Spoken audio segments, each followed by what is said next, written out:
Hello and welcome again to this edition of Capital Dateline. We're coming to you from the Florida Restaurant and Lodging Association on location. I am joined by Peter Schorsch, who is the editor and publisher of Florida Politics. Peter, thanks for joining us. Thanks for having me here. It's Realtor Days That- downstairs. it is. In case anybody wonders what all that noise is. Well, at least we know that the 40,000 realtors are going to be bringing a house near you to you. They are here. They are anybody. in effect. You can Right. see them. Okay. Well, let's talk a little bit about your empire that you're building. First and foremost, you have a new issue of Influence magazine coming out. It features you. What? That's great. And a lot of other great communicators. What's the mission of that magazine? It is to shed light and talk about the multi-billion-dollar governmental affairs industry, Right. which really doesn't get a lot of coverage from traditional media. And so we come out, we're quarterly, and this one's our biggest issue yet, 184 pages with shiny pictures of yourself and other people who, this issue is about the public affairs firms that really shape the process that goes on behind us. Well, we'll look forward to getting a hard copy Yes, of that. sir. You can get it online, but Yes. we'll look forward to that. Now, you've got a new publication coming out that's Washington, D.C. focused. What's that publication called, and where do we find it? We're doing a new email suite, building up to having a presence in DC. We started the delegation. It's about Florida's very interesting congressional delegation. You switch out Jeff Miller for Matt Gaetz, and you're going to have a lot more headlines. And we see that across the entire state. Charlie Crist, John Rutherford. There's a lot of interesting personalities there. And so we're covering the delegation's impact in DC and also the federal issues that are connected between Florida and the Beltway, and also Florida man, Donald Trump. He's in our state, almost every weekend, and so we're covering him a lot when he's down here. Well, between Congressman Gaetz and Donald Trump, we know Twitter will be alive and well for a long time going forward. So, all right, we'll look forward to tuning into that. Thanks. Okay, so now let's talk a little bit about the Senate. You've been noticing some trends over there. What are you seeing in the Senate? Well, we're here in week 3, going into week 4, and the question is the Senate on the precipice of falling apart, or is it just Chicken Little? Every time this session, at this point in session, people start to say bills are dying and that we're never going to get out on here in time. Ditch. Yes. Right. And so you're having to evaluate: is this like every other session, or is something truly different on this one? And I think What do you think? Yeah. Number one, Senator Negron has a plan for Lake Okeechobee that not a lot of his members agree on, and so it's hard when he's out there by himself. And a lot of his colleagues are not. It doesn't have a lot of support in the House. That's going to be a big issue. Number 2, you've got some really strong Senate presidents to come, Bill Galvano and Wilton Simpson, and they're their own power bases. And then third, you've got Jack Latvala as the appropriations chair, Right. and he's a host unto himself. Right. And so you've got all these dynamics right now. Also featured in Influence magazine. And so those forces are at work right now, and the Senate is really getting its lunch handed to it right now by the House. But I talked to a former speaker last night who said to me, the only thing about the House is they have been running at this pace for a long time. They could be running out of steam soon. Okay. So your take is they could run out of steam. The Senate, maybe the sky isn't falling, and it might be the same thing that we see every year at this time. But it could all be real. I would not give up my lease in May if I was subletting at this point. All right. So let's move from the Senate and let's go to the budget. Right. This includes both chambers and the governors. This is the biggest issue every session, and it's the mandate. What do you see there? Well, the first question is the schedule, which is interesting. We're a little bit behind right now. Gary Fine out at the Associated Press always says session isn't real until we have allocations. And that's basically the big pots of money that get out there and then get divvied up. We don't have that yet. The House is pushing we're not even going to really start talking about budget issues until about week 6 or 7. That doesn't give you a lot of leeway right now. The most interesting development this week is the Senate fully funds Visit Florida, which, as we've said on shows past, the House is opposed to and has tried to zero out. So already the knives are out for some budget conflicts. Right. So it's going to be up to the conferees, Jack Latvala obviously in the Senate, Carlos Trujillo in the House, to come to some sort of agreement. But right now, it doesn't look good. And ultimately, leadership has such a heavy role in where they're either gonna hold their ground or give in. And thus far, it doesn't look like either chamber is willing to give on issues like that. No, not at all. And I wonder right now who's talking to who.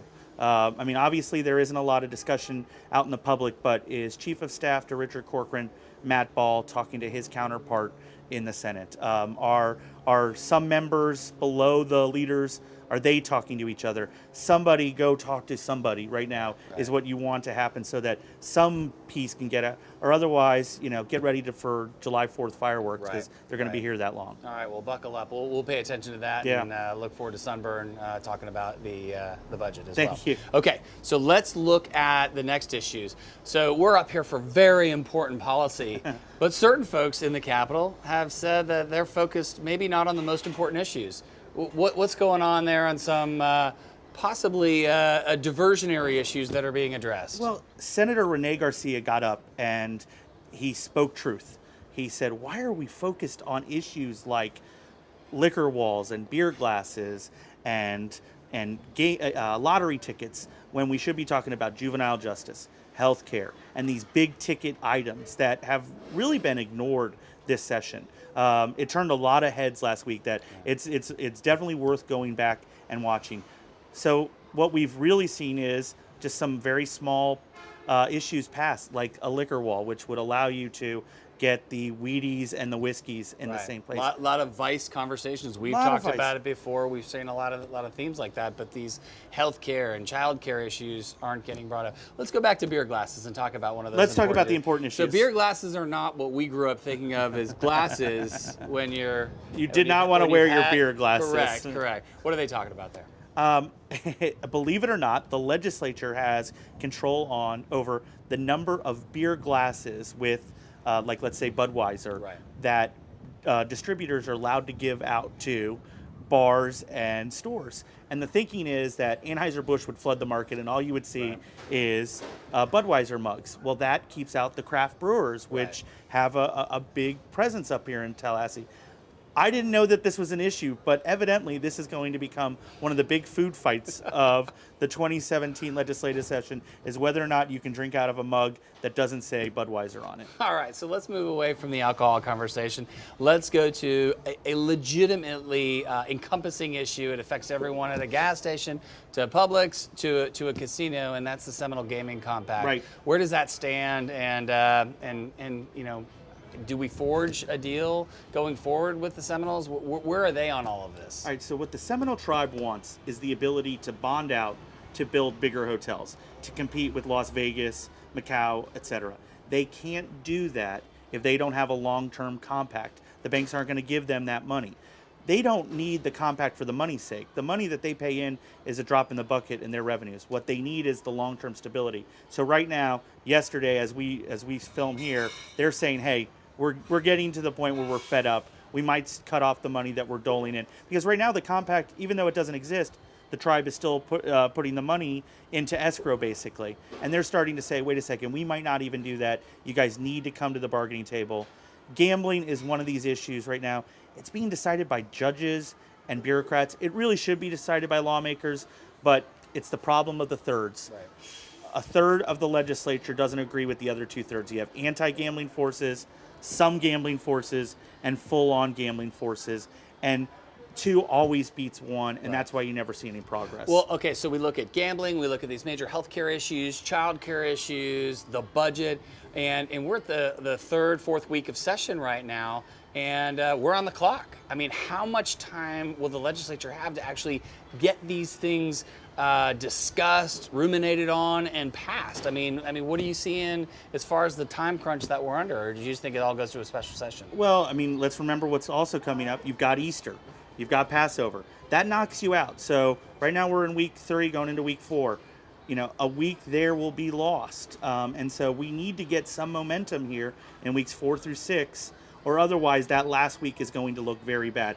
And, remember what happened when they shut down special session early. That kills a lot of policy bills just like that. Right. And you've got to start over. Even if you go to a special session on the budget, all those policy bills are dead. They don't get to just automatically come back up during special session. They got to go back to ground zero's Yes. starting line. Okay, well, let's divert ourselves from this ultra stressful session and let's talk about something fun.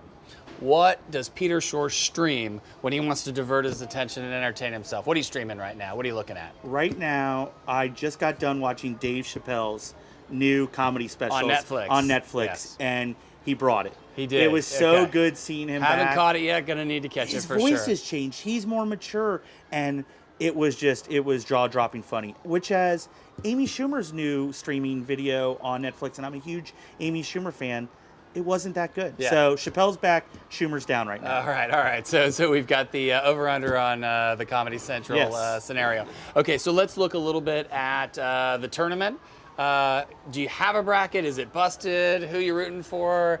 You following basketball this year? What's up? I am a good Catholic boy, so I am happy that Gonzaga, John Stockton's alma mater, school, right? who is, if you play basketball like I did and you're only 5'9" and white, Right. John Stockton was your role Hero, model. right. And so Gonzaga, I've been pulling for Gonzaga the whole way long. I didn't do a bracket, but if I had, I would have had Gonzaga beating everybody else. Well, as always, Peter, your insights are just amazing. Everything from sports to streaming to a little bit at the Capitol, Right. not only here and in D.C.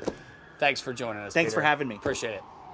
That's all the time we have for Capitol Dateline. We look forward to you joining us next time. Hit us up on Facebook at Capitol Dateline Online or follow us on Twitter at the FCTA. Thanks for tuning in.